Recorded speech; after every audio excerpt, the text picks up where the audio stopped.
Zé, eu vou pegar dois elementos. Aí você vai ver que ao longo da nossa conversa, eu vou pegando vários elementos que a gente for colocando na mesa e recombinando. Aqui a pauta só dá um norte, né?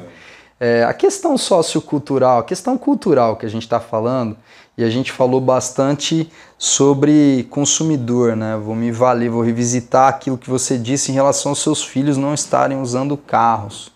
Queria trazer um pouco esse elemento, né? Consumidor, esses aspectos culturais, a gente está falando de cultura num formato diferente de M&A. Quais são as principais mudanças que hoje à frente dessa operação? Você, assim, lembrando um pouco da tua experiência prévia, inclusive, como consumidor, né? Até muito bem você conheceu o Grupo Rio dessa forma. Como que você vê as mudanças, assim, ao longo da tua história, Zé? Como você vê a mudança dos consumidores em relação ao produto ofertado, né, aos automóveis? Como você vê elas, como elas vêm impactando? Qual que é a tua futurologia? Ó, elas vieram para cá, estão mais ou menos assim, acredito que elas vão mais ou menos para esse lado. Assim, a parte do passado, a parte prévia, né, onde você tinha o consumidor que abria o jornal, né, tinha intenção de comprar um carro, via na TV e tal, ia procurar uma concessionária para comprar um carro, isso a gente já conhece, essa permanece. Tirando a parte do jornal, que eu acho que é menos hoje, né? Ainda tem, mas num volume muito menor, aqueles classificados enormes. Mas acho que hoje a comunicação, a transformação digital que pervadiu essa geração que a gente está, e inclusive a minha geração, né?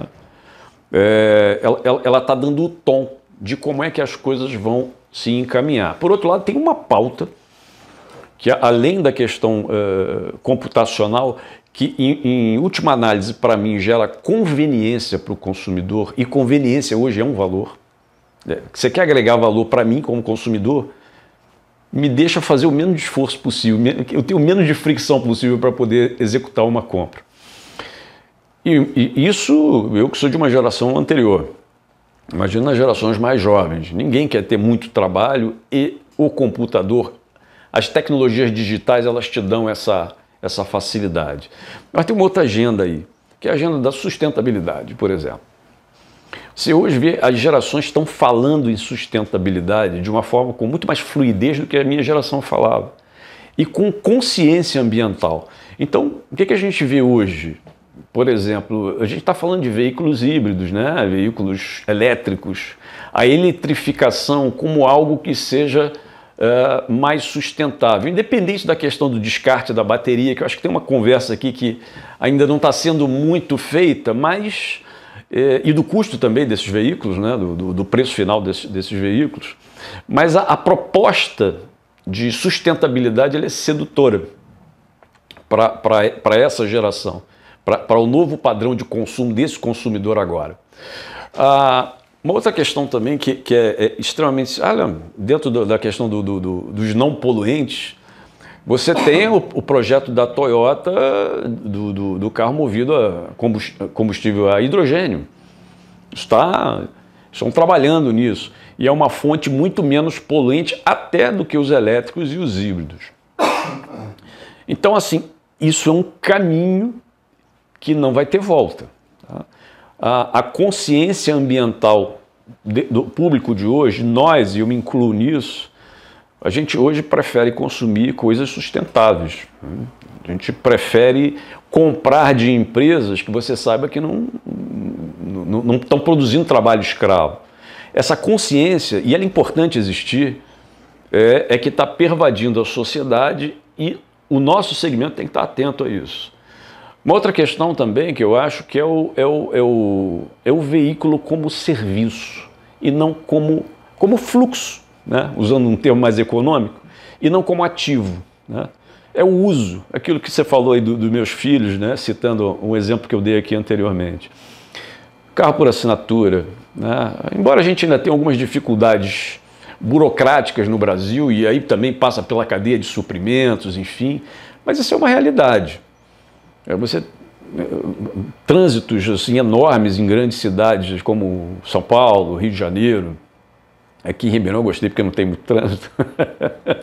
Mas para quem está acostumado a pegar trânsito de 2 horas, né, como eu pego no Rio lá, de deslocamento, o compartilhamento de veículos é uma tendência interessante, tanto do ponto de vista ambiental, quanto também, né, de você gerar mais tranquilidade no deslocamento, mais respeito ao direito de ir e vir das pessoas. O MaaS, né, que é a opção de mobilidade, né, esses carros compartilhados que têm dispositivos eletrônicos, você compra, você aluga no cartão de crédito, vai lá, retira o carro, abre todo ele no teu celular, faz o teu trajeto, depois você é bilhetado, enfim. Tem questões de conveniência, de facilidade para esse público novo, né, para esse novo padrão de comportamento, esse novo mindset do consumidor, que a tendência futura está apontando. Tem um acrônimo, e foi um estudo que foi feito das tendências do segmento automotivo. Se não me falha a memória, é ACES, o acrônimo. É Autonomy, que são os veículos autônomos, né?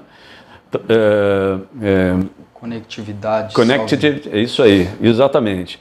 Eletrificação e sharing, que é compartilhamento. É basicamente isso que eu vejo como futuro, tá? E aí eu diria uma outra coisa também que está embarcada dentro disso tudo. O consumidor quer mais tecnologia. Por que essa crise de semicondutores está impactando tanto?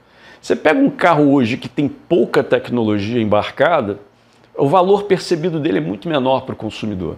Ele quer a facilidade de ter tudo ali, né? E que gera isso, né?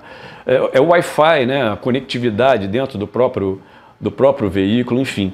Eu acho que essas tendências, que ao meu ver são tendências porque a gente está demorando a encaixar, mas o consumidor já quer isso. Então o futuro é isso, é um veículo mais sustentável, é a opção de você consumir o serviço e não o bem, é a opção de você ter mobilidade, e aí vai para um cenário muito mais amplo, que aí, numa opção de mobilidade, você pode fornecer bicicleta, você pode oferecer scooter, patinete, enfim, é mobilidade, né? E a tecnologia embarcada que é fundamental para o padrão hoje, que não é o de futuro, hoje, de consumo dessa geração que efetivamente é o nosso mercado consumidor hoje.